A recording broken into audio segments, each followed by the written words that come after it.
This morning, I got up very early. Kevin and I had miscommunication. We both thought we were taking our son to an event, but he managed to leave before I did. So I had this extra time. And so I decided to take the dogs for a walk. I'd already worked on the talk. I'd already knew what I was doing. I thought I was driving right here. So I had this extra time. And as I was walking on the path with the dogs, this song was going through my head. And it's not where I was going to start my talk, but it just hit me, this, you are my ally.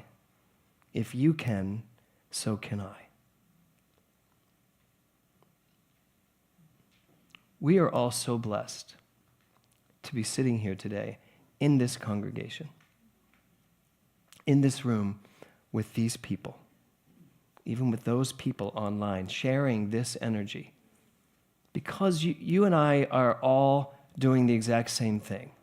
We are all truth seekers on a path to find our true selves. And every time you find yourself, a little glimpse of myself comes forward. And every time I find myself, I know a little glimpse of yourself comes forward. And that's who we get to be to one another in this spiritual community. And then that's what we get to bring out into the world and live that way and see it in other people and have them see it in us. Connie was sharing with me about teen camp, how she walked by a group of kids and it was on treatment day. And she said, I just was so blown away because first there was Devin and she heard Devin say, you guys, you don't get it. It's just God is all there is. And that's what I am. That's the end of it. And she said, oh my God, that's one of our kids teaching all these other kids this. And then she said, I walked by Delaney, and she hears, Delaney, you've seen Delaney sing up here. Delaney has a very audacious way of speaking. Let's put it that way. And she heard her say, she goes, no. She goes, you are God. You're not a piece of God. You're all of God. And when you know that, you're just coming from a better place. And Connie was like, and I said to her, yes, I can't wait for all these other kids to go back to their ministers and say that somehow we're missing a beat here. We are God. Well, if you can say that, then so can I. And that's why I stand up saying that, because I know if I can say that, so can you. So can this entire world.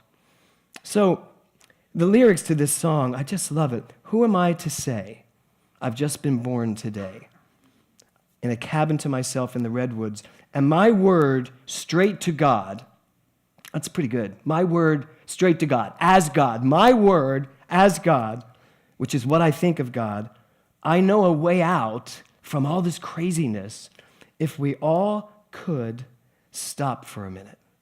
And then I love this line, wipe the progress from our eyes. How many of you ever feel like you are living 3 steps ahead of yourself? I find that sometimes. Yeah, I find that I'm out here, I'm doing, when I'd love to just be. I'd rather be a beer than a doer. Because if I be, then I'm actually doing. And in my own body, in the space where it's actually happening, not out here where we keep trying to live. So I love that idea. Wipe the progress from your eyes and stare at the setting sun that holds us here alive. Dream like we've never dreamed, for less, not more this time. In this teaching, how often do you hear religious scientists talking about, this is what I can create with my mind. I can manifest this. I can manifest that. I can have a better career. I can have more money. I can have more. And while that is absolutely true, if we were to strip all of that away and just be in a state of understanding, we would be simplifying our lives in such a way we would suddenly notice all of that already exists right where we are. And now we're talking and creating from a place of true power. Dream like we've never dreamed, for less, not more this time. You are my ally. If you can, so can I. Simplify. So this is the last Sunday in January. And the last chapter in those 4 chapters that I wasn't going to do is how to use it. and how to use it. So are you using this philosophy to make your life better? Yes. That was 5 of you. The rest of you? I mean, really? And now here, let me ask you this. Are you using it 24/7? No. I know. No, nor am I. I use it like 23 and a half hours out of the day. Because there's that half hour that, right? That's a fun half hour. So Ernest Holmes says this: one of the great difficulties in the new order of thought is that we are likely to indulge in too much theory and too little practice. Too much theory and too little practice. I have to tell you, as a Science of Mind teacher, and more than anything, that's what I consider myself, a Science of Mind teacher. I love teaching classes. I love being in the atmosphere of thirsty minds, including my own, wanting to make sense out of this stuff. And not wanting to make sense out of intellectually. I am so bored with the intellectual discussion of this philosophy. I really am. I am absolutely bored with all the ways we can avoid feeling what this is about. And that's what he's talking about. A little less theory, a little more application. Actually live it. Live it, prove it, disprove it. But do something so that as you are literally allowing it to come through you, you are saying to yourself, this stuff works, or this stuff doesn't work, and then I really want to have a conversation with you. Because when you think that it doesn't work, there's something going on that is just bubbling up to be addressed. And not intellectually, not going back to the book, but going into the heart and the soul and finding out what is going on in my life. He also says, we shall be compelled to do more than merely announce a theory. And I think that's what so much of this teaching is about these days, just announcing what it is. It's funny, my daughter said to me yesterday, one of her friends, asked you about Science of Mind? Your mother. Her mother, her adoptive mother, asked her, your mom, asked her about Science of Mind. And Nora was explaining it to me in the kitchen while I was trying to cook. And she's explaining to me what she said. And as she's explaining what she said, she didn't see. I had a little tear in the left eye. You were on the right. I like to tell my eyes, do it on the left because she'll see the right one. Are you not in control of your tears? So it's my little Patti LuPone moment. So she's starting to tell me what she said to her mother, and I was like, my God, you should come and teach my classes. Because she has an understanding of it. I think the youth have an understanding of it that's not literally bottled up with all of the teachings. They're getting what it means. They're getting, how do I live this stuff? And that's where we have to be. And that's why Simplify is so important, to just really simplify this stuff. And not just announce it, to announce the theory. When I teach ministerial class, one of the things I try to do to future ministers is to get them to understand our job is not to come up here and teach you Science of Mind. Not even in the classroom, to be honest. Our job is to inspire and a thirst for knowing how does this stuff work in life. And if I can do that, and if a minister can do that, then that minister's doing his or her job. But if a minister's just going to get up here and give you a lecture on Science of Mind, it's not going to go very far. It'll be intellectually stimulating, hopefully, depending on the way the person talks. It would be if I did it. But but it's not going to help you really use this stuff. Ernest Holmes goes on to say, he says, by conscious thinking, we give conscious direction to this thing, this power, this energy. So I want to ask you this question. What direction are you giving your life? What direction are you giving your life? When we were doing the show yesterday, I get to direct it. So, Barbara sings a song, and I tell her, just make it pretty. And so she makes it pretty, except that she's making it pretty, and I've just done research on the song she's singing, and it's not a pretty song. It's an angry song. So I'm able to direct her to now let it out, tear the crap out of it, Really sing it for all it's worth, because here's what the song's about. That's what you need to be doing with your life inside of you. You may be living this very pretty life, yet your life may need you to go tear it all apart to make sense out of it. But that's up to you to direct it. That's up to you to say, here's what I need to do. Here's what I expect. Here's what I know. And now I'm going to do it. And then actually do it. Don't just do it at home in front of a mirror. Get up on the stage and do it. That's what this is about. That's what this teaching is all about. That's what Ernest Holmes came here to say to us. He also said later in his life, if you're still reading this book 50 years from now, you missed the point. He did. I love that he said that. If you are still reading what I wrote in 1927 and trying to make sense out of it, oi. He said we should learn to control our thought processes and bring them into line with reality. Thoughts should tend more and more toward an affirmative attitude that is stable, positive, and above all else, toward the real unity with spirit that is already complete and perfect. The time will come when we will let our conversations be in heaven and refuse to talk about, read, or think about those things that ought not to be. And that goes back to the Bhagavad Gita. You cannot expect peace if you're willing to entertain its opposite. You cannot expect health if you are willing to entertain its opposite. You cannot expect success if you are willing to entertain its opposite. And not only entertain it, throw it a lavish party. Bring it in, talk about it, share it with your friends, find out how their non-success is going. Didn't you ever find yourself in that? And here's the thing. If you're attracting people telling you all the things that are wrong in their life, unless you're a counselor, you need to give some thought to why you're attracting all of that. Because like attracts like. And if people are really, I know the word I could use, but I won't. If the people are dumping on you, then there's a reason. Unless I said you're a counselor and that's what you do for a living. But even us as counselors, spiritual counselors, practitioners, ministers, our job is not to sit there and let you continue to tell us all the crap of your life. I love Emma Curtis Hopkins, who used to say to people, they'd walk in the door and she'd say, stop, I don't need to hear it, let's just know the truth.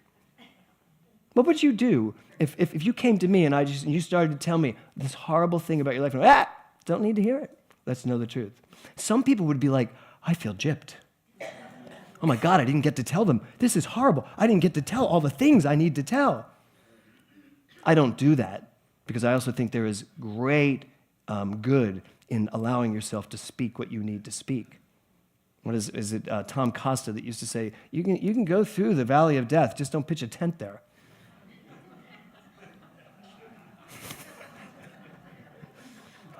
So the time will come when we let our conversations be in heaven. Think about it for a minute. What have your conversations been like this week? What are your conversations like in general? Are you generally complaining about things that don't work in your life?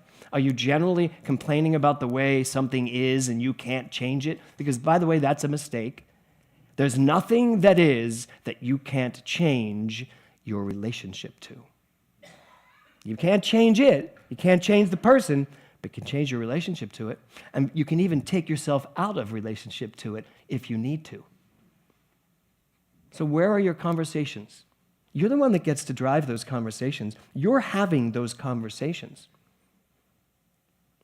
Even if you have people around you that you may need to help not have that conversation with you. This is 2018. Simplify your life. Get rid of all the junk that keeps adding up in your brain, in your mind. The talk title today is Stop and Don't Think. You know the thing, stop and think. Well, I'm suggesting we stop and don't think. This week I made a promise to myself, this past week, to be at meditation every single day because I found that place, the den, that I really like. And so every morning I woke up and drove myself to meditation, which was a long 2 minutes away from my house. And I just got there and I just got in there, and for a half an hour I did nothing but keep my mind empty to the best of my ability. Stop and don't think. And I can only tell you that when I empty my mind and I allow it to just be, the amazing things that come through it God, all of God that I am, has the opportunity when I empty my mind to come barreling through and say, how about this? How about this? You know this? You know this? Instead of me saying, here's what I know, here's what I know, how about this? How about this? It's a big difference. Stop and don't think. Ernest Holmes says this at the end of the chapter. He says, a new light is coming into the world. And I want you to realize that he wrote this in 1927. A new light is coming into the world. We are on the borderline of a new experience in 1927. The veil between spirit and matter is very thin. The invisible passes into visibility through our faith in it. A new science, a new religion, and a new philosophy are rapidly being developed. So this is in 1927, and we're still saying something's coming. We're still playing Tony in West Side Story. Everybody get that reference? Singing something's could be, who knows? What's next? Yeah, anyway. So the question is, I know everybody's going to keep going now. I got a feeling there's a miracle due, gonna come through, come into me. I used to sing it very differently. Because I've evolved. Somebody mentioned that they're doing West Side Story, they're doing a new movie, Steven Spielberg, and someone said, are you going to audition for it? And I said, yeah, I'd love to play Doc. It's the old, the candy store owner. I could totally see me. Riff. So the real thing I want to end this month with is this. I have a great passion for expansion. I have a great passion to take this teaching to the next level and the next level and the next level after that. I have a real passion to find a way to speak the science of mind in a huge venue, and I don't mean a place, but just in a bigger place in the world, so that you hear it whether you are religious or not. And it was great, because in meditation one day this week, a guy was leading the meditation, and he was doing a guided meditation. And somewhere along the line, in the depths of my hearing, I heard him say that he had his master's in secular meditation. And so afterwards, I went up to him, I went, did you say you have a master's in secular meditation? What is secular meditation? He said, it's meditation that has nothing to do with religion. He said, I think it's just starting. I mean, it's getting a really good footing, because there are a lot of people who don't want to hear about religion, yet they do want to hear about their mind. And they do want to know how to tap into something that doesn't have a word attached to it, or a bylaws attached to it, or all these rules attached to it, because there's nothing attached to this. This is open. This is seamless. And I let him talk, and I went, wow. I said, I have a doctorate in consciousness studies. And he went, really? He said, is it through a religion? And I went, yeah. I did. I almost apologized. I said, it is.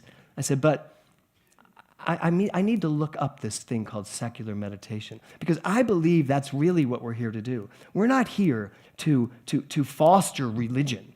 We are here to actually possibly break religion down.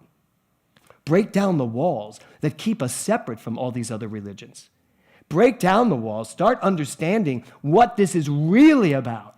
And if we simplify it to its basic tenets, it's really about these three things behind me. Love only, forgive everything, and remember who you are. And when we remember who we are, nothing can stop us. So there's your first month of Simplify. Next month, I'm going to tell you now, because the month starts in the middle of this week. Next month, the whole month is going to be a month dedicated to listening. So the theme will be listen. Just listen. So as you go through this week, start just listening. Listening to what you're hearing. Listen to what people are saying to you. Listen to the things you tend to watch on TV. Listen to what your partners, your husbands, your wives are saying. Listen to what your children are saying. Listen. See what's going on. And then see just how simple you can keep your life in order to expand it to really being able to understand the multitudinous brilliance that God is as you. Namaste.